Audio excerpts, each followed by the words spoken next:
Dodoko? No, there really is a Dodoko over there. And it looks just like... It looks like Barbaloth! Oh my, what a coincidence this is. Traveler? Paimon? Why is there something so fishy about hearing such a powerful fortune teller use the word coincidence? Perhaps, but it's no lie. This truly is a pleasant surprise.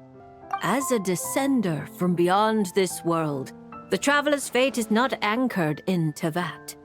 Hence why most fortune tellers, including myself, are unable to predict your future. Hence why most fortune tellers, including myself, are unable to predict your future. But happily, this particular coincidence couldn't have been any more fortuitous. I recently happened to glimpse a peculiar omen. And since I had some free time, I decided to perform a brief divination and follow the omen's course. Just for a spot of fun, you understand. Oh yes, and while I was following this omen, I caught a few ethereal threads of fate and glimpsed the faces of their owners. Here, take a look for yourselves.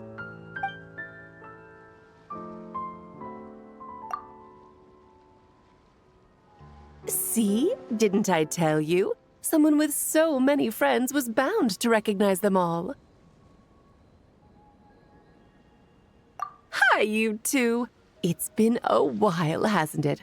I thought I'd lend a hand with Barbie's divination. Indeed, if Alice hadn't insisted, I'd have treated these names as minor variables and discarded them from the divination. But then you would have missed out on this fun little excursion, wouldn't you? Besides, as mages, we couldn't possibly disappoint the little cuties involved in the prophecy now, could we? It's the dream of every child to receive wonderful gifts, go on grand undertakings, and watch mysterious prophecies unfold. Which is all to say, we simply had to see this one through. And there's no point arguing with Alice. Anyway, if I can gather these minor variables together, I should be able to adjust my divination. So here I am, seeking them out, and if possible, offering them a little fortune-telling. I don't have time to go around divining things like that, but I'm sure it won't be long. Is that why you've set up this stall? So you can sit and wait for them to arrive? Don't worry, I'm not just sitting around twiddling my thumbs.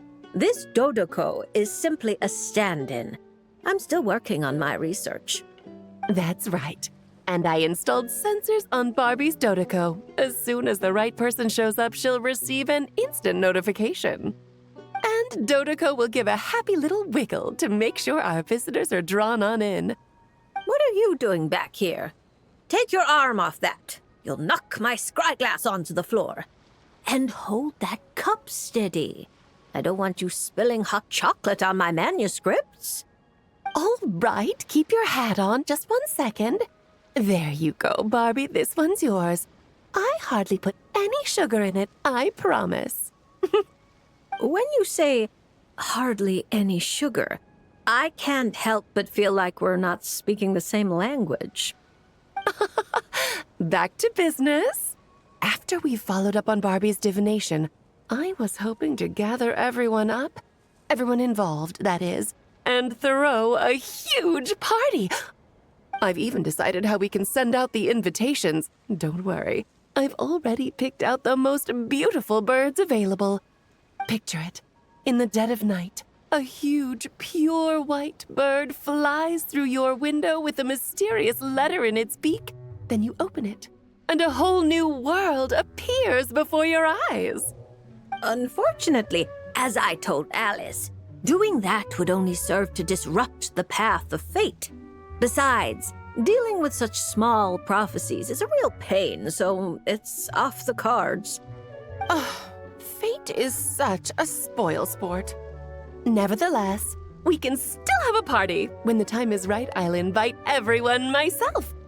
And as I do hate waiting for parties, Traveler, Paimon, can can I leave the job of bringing your friends here to this stall to you? Then we'd be the ones disrupting the path of fate, right? Seeing as the people in the prophecy already have ties to the traveler, in theory, their fates are already intertwined. If the traveler steps in to invite them and hurry things along, it shouldn't have too large an effect on the divination. Reliable as always. For the sake of the party, it's in your hands. I promise to save you the best seats, closest to the cake. Barbie, why are you tearing that paper apart? What are you doing? I'm using it to plug my ears. Between you and Nicole, if my head isn't hurting, then my ears are. Ugh, I miss Octavia.